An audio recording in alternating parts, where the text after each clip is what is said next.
Boom! It's amazing I have this much energy on a Sunday morning.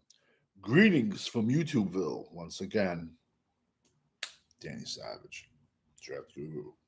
Like, sub, and subscribe. It don't cost a dime.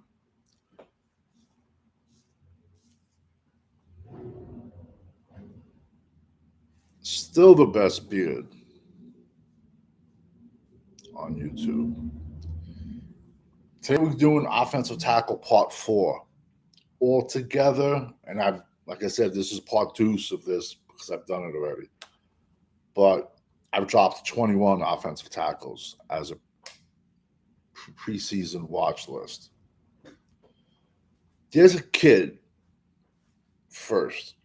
It seems like he's been around forever. But I can't say that word. So his name is Micah Petrus, Ole Miss. 3-year starter. He's 6'7", 360. This kid's a road grader. Now, like I said, 3-year starter. He's a road grader.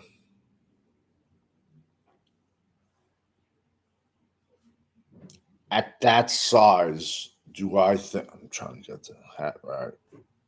Do I think he might get exposed on an island in the NFL pass blocking? It's possible. I'm a both sides of the coin type of guy. So when I give you somebody, I give you the pros and the cons. But like I said, I'm also showing my age. Years ago, the phrase would be, it would be a $30 cab ride to get around this guy. So he has the size. He's a mauler. He's a day 3 dude, unless he blows up, unless he goes crazy. But in my opinion, worst case, which we were talking about earlier, you slide him inside to right guard, and now you got a mauler in a phone booth at right guard. Try him out at right tackle. If he can't handle the speed rushes in the NFL, slide him inside to right guard.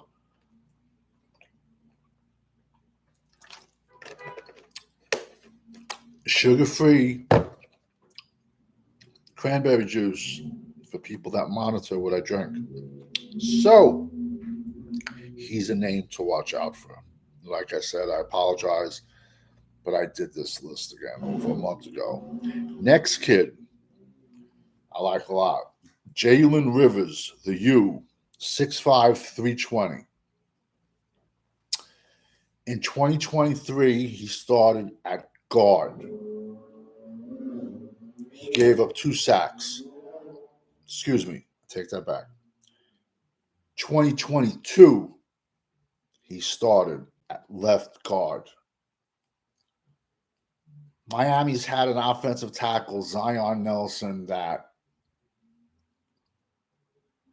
he just hasn't lived up to the hype, and because this dude was hyped tremendously.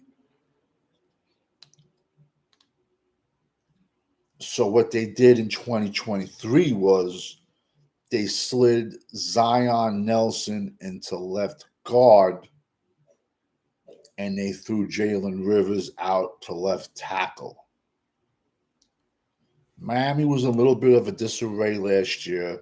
He gave up 2 sacks, 6'5", 320, with left tackle and left guard flexibility.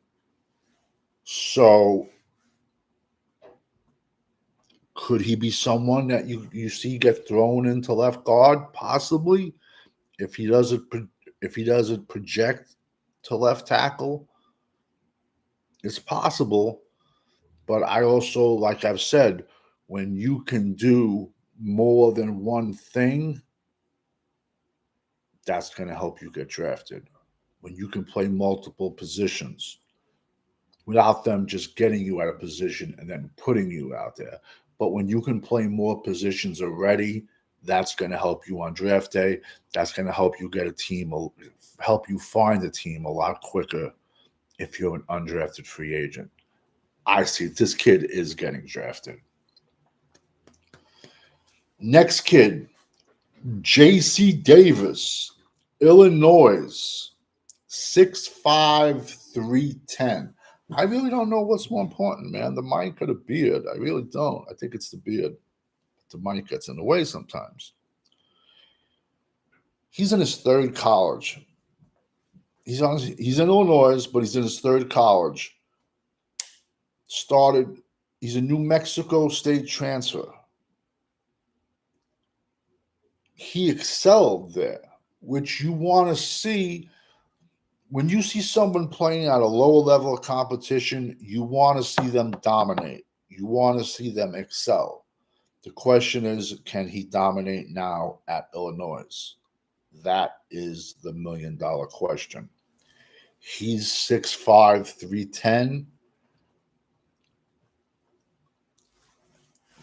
I hate to say it, but he also could be a guy that, they throw in to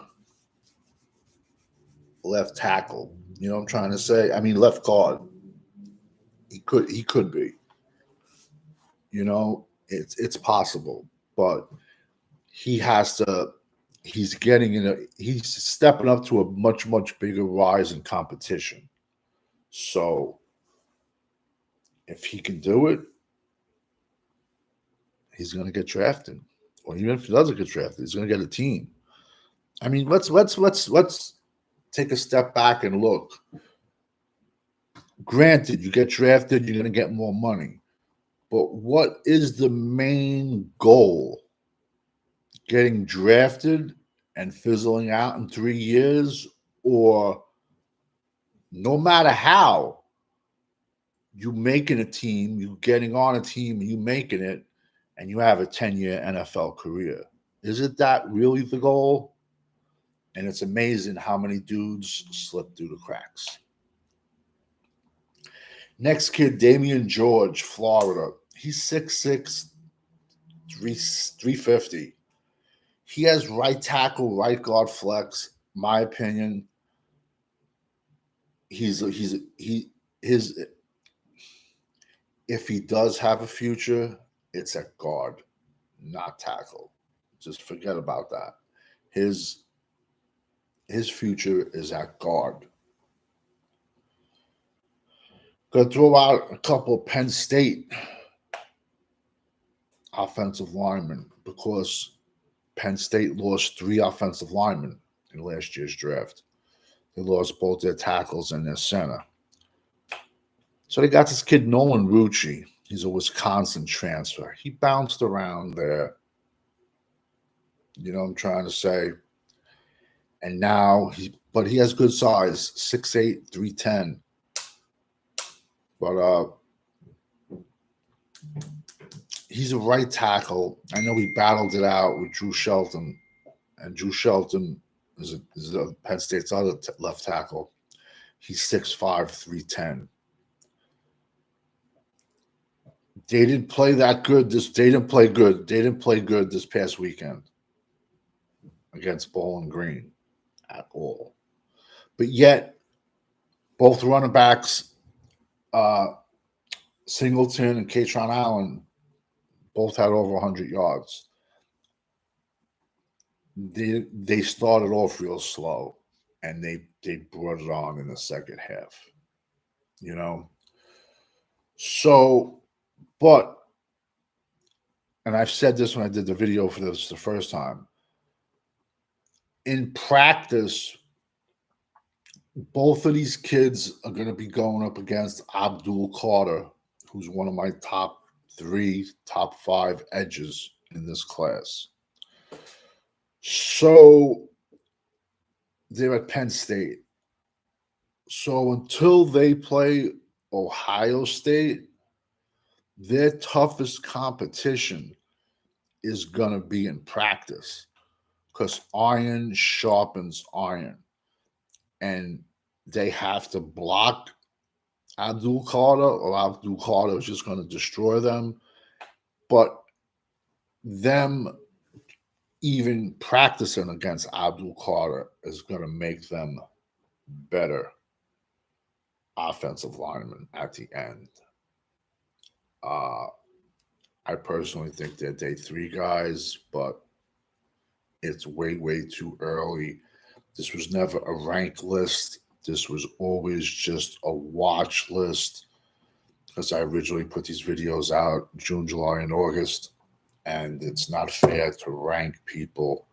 I mean, but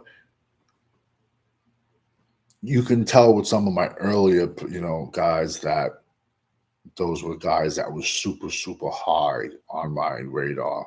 So next, I think is guard. I'm not sure, but we all know when we rocking with the GWO, it's for life. Over and out, everybody.